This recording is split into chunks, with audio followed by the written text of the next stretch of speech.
Imaginez une fonction qui décrirait sa propre croissance. Autrement dit, plus elle est grande, plus elle grandit vite. C'est le concept absolument fascinant qui se cache derrière la fonction exponentielle, l'une des plus importantes de toutes les mathématiques. Aujourd'hui, on va la construire ensemble, pas à pas, de sa toute première idée jusqu'à ses incroyables propriétés. Alors voici notre plan d'attaque. On va d'abord revivre la quête mathématique qui lui a donné naissance. Ensuite, on va enfiler notre casquette de détective pour prouver qu'elle est unique. Après ça, on explorera ses fameux super-pouvoirs. On verra comment une nouvelle notation a tout simplifié. Et on terminera en rencontrant sa fonction miroir, le logarithme. C'est parti. Tout commence avec une question, une sorte de défi que se sont lancés les plus grands mathématiciens.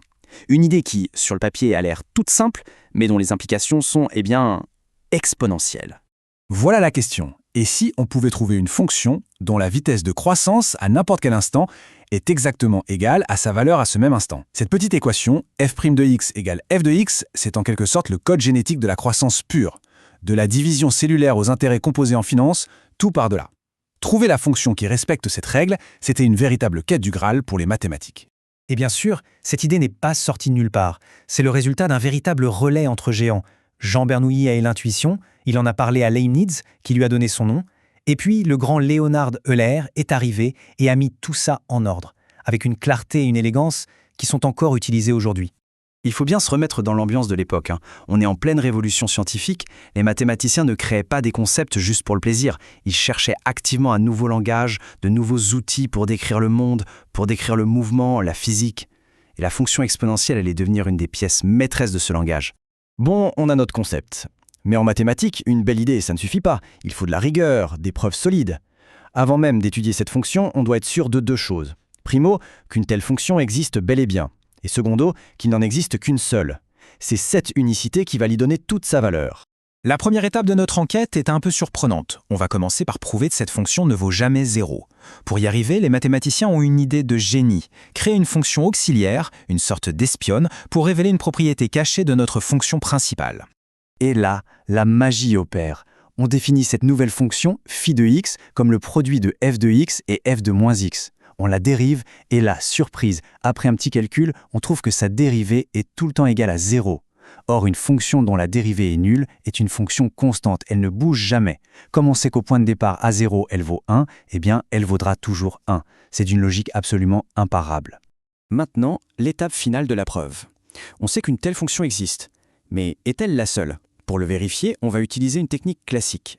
On suppose, juste pour voir, qu'il en existe une deuxième, appelons-la G, qui a exactement les mêmes propriétés. Un socie parfait. L'objectif, c'est de prouver que ce socie est en fait un clone identique. La méthode est très similaire et tout aussi brillante. On crée une nouvelle fonction, h de x, qui est le rapport de f sur g, et devinez quoi? On la dérive et on trouve encore 0. Donc ce rapport est constant. Comme au départ, h de 0 vaut 1 sur 1, c'est-à-dire 1, ce rapport vaudra toujours 1. Et si f de x sur g de x égale 1, ça veut tout simplement dire que f de x est égal à g de x. Il n'y a donc pas de socie. Il n'y a qu'une seule et unique fonction qui remplit ces conditions. Voilà, c'est fait. On a notre fonction. Elle existe. Elle est unique. On peut maintenant lui donner un nom officiel, exp de x, et commencer à jouer avec. C'est là qu'on va découvrir ce qui la rend si puissante, ces fameux super-pouvoirs mathématiques.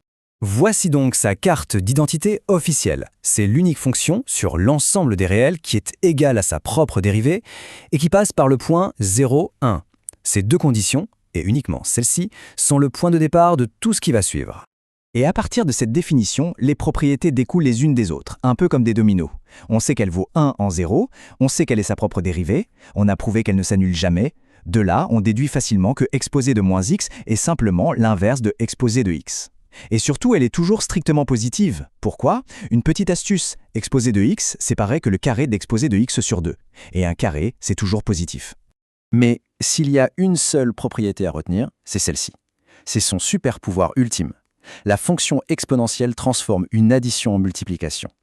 C'est cette relation fondamentale qui fait d'elle un outil si incroyablement puissant en physique, en biologie, en finance, partout où les choses s'additionnent pour se multiplier. Bon, la notation expo de x, c'est précis, mais c'est un peu lourd à écrire, non? Heureusement, le génie Euler a une intuition qui a tout changé. Il a remarqué que les propriétés de cette fonction ressemblaient étrangement à quelque chose de bien connu. Regardez ça.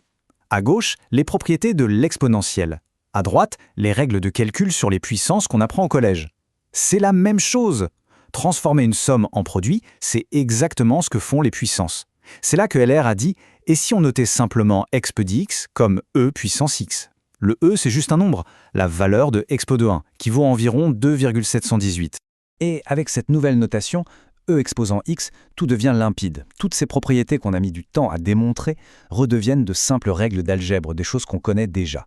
E puissance 0, ça fait 1, e puissance moins x, c'est 1 sur e puissance x. C'est ça l'élégance en mathématiques, quand quelque chose de complexe devient soudainement simple et intuitif. Très bien, on a une fonction qui monte toujours, on sait aller vers l'avant. Mais en maths, on aime toujours pouvoir faire le chemin inverse. Si je vous donne le résultat de e puissance x, est-ce qu'on peut retrouver le x de départ ? C'est ça, la question fondamentale.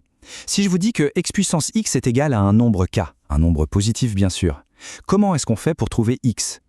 Pour chaque résultat k, il n'y a qu'une seule valeur de x possible. Et cette solution unique, cette fameuse puissance x qu'on cherche, eh bien on lui a donné un nom, le logarithme népérien de k, qu'on note ln de k. Le logarithme, ce n'est rien de plus que la question e puissance combien est égal à k. C'est l'opération inverse de l'exponentielle. L'un défait ce que l'autre a fait. Finalement, on se rend compte que l'exponentielle et le logarithme sont inséparables. Ce sont les deux faces d'une même pièce. En partant d'une simple question sur la croissance, on a construit l'une des fonctions les plus fondamentales qui soit. Et en cherchant à inverser son effet, on en a découvert une autre, tout aussi essentielle. Ensemble, elles forment un langage puissant pour décrire le monde qui nous entoure. La prochaine fois que vous entendrez parler de croissance exponentielle, vous saurez précisément d'où vient ce concept et toute la logique qu'il y a derrière.